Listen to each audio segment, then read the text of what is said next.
He's a fellow at the African Policy Lens. They came up with this particular research. Doc, good evening. Thank you very much for your time. Good evening, Sammy, and thank you for having me. How did you arrive at this conclusion? So there are two legs of the study. Number one, we looked at the general respondent, and number two, within the respondent, we teased out those who have some political affiliation, like the NPP respondent and the NDC respondent. And we have, of course, the other respondent as well. So now, if you look at the outcome of the survey, if the summary, if we take the general respondent, we had a score of 52 for Dr. Bawumia. That is in the general appeal of the respondent, those who, if they are supposed to select a flag bearer on the day of the survey, we have 52% for Dr. Bawumia. Then, Mr. Honorable Ken Agyapong also had 36. That is in the overall. Then, when you go into the details, when a presidential candidate is being selected, the person's affiliation matters. But because we were not speaking to only delegates and both NPP and NDC supporters, we wanted to find out if a person's political affiliation influences the choice. So when we narrowed it there, we had 70.6. The NPP people or supporters, 70.6 says that percent out of 100 says that they will choose Dr. Mahmoud Bawumia. Then 21.4 indicated that they will also choose Honorable Ken Agyapong. Then when you come to the NDC supporters, their choice of assuming they can influence a decision as to who becomes the flag bearer for the NPP. We had 48.4 who favors Honorable Kennedy Agyapong and 35.3.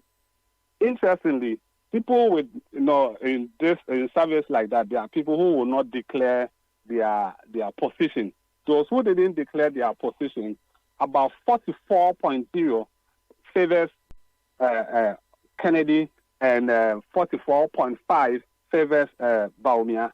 So generally, if we look at the dynamics, Dr. Bawumia is still leading in terms of how he appeals to Ghanaians and who can lead the NPP in the lead up to 2028 elections. Now, there are several factors that the respondent indicated that they will look at to choose whether Dr. Bawumia or Kennedy.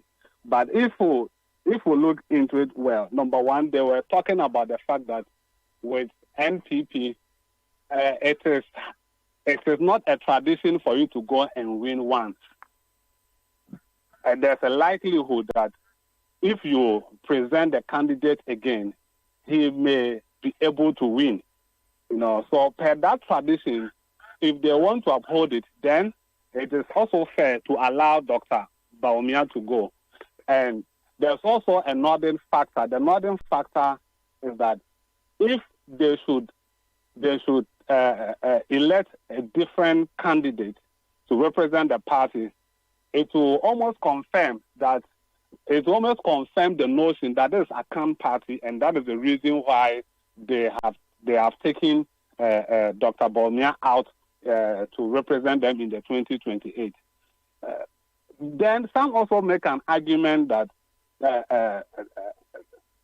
in 1992 election,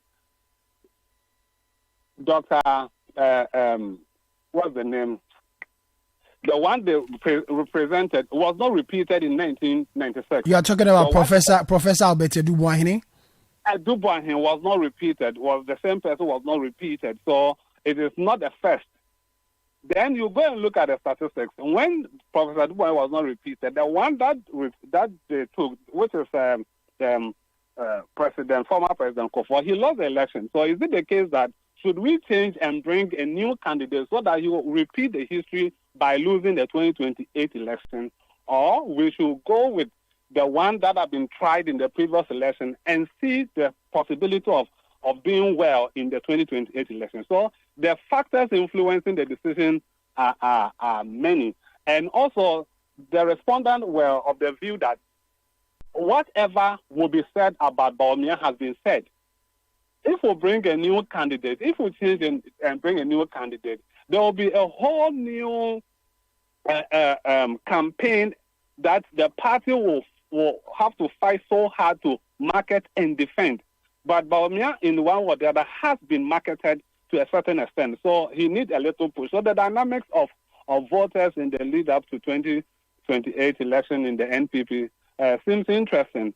And it looks as if that the base is in support of Dr. Bawumia's quest to lead the party again.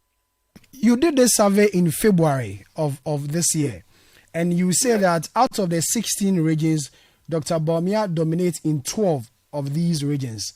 And so if you say he dominates in 12 out of the 16, and you did this in February, the dynamics could have changed 3 months down the line. Yes, I agree. So in last week in May, we went back to the field to find whether our base research, which was in February, has changed much. So we went back and we realized that things haven't changed much. And I should also mention that this research is continuously updated, and we will be bringing the latest one. But an insight into it from our May, last week in May, field work we did shows that the sentiment that we have in February has not changed much, and that people still hold firm to the factors influencing their decision as it stands today. How many respondents did you speak to? So, if you look into our sampling calculator, out of the 8.7 million respondents, we chose a confidence interval of about 99%, which gave us a sample size of 4,160 respondents. An interesting one. Doc, I'll say a big thank you for your time. Dr. Eric Boakye Yadom, he's a fellow at the African Policy Lens. They came up with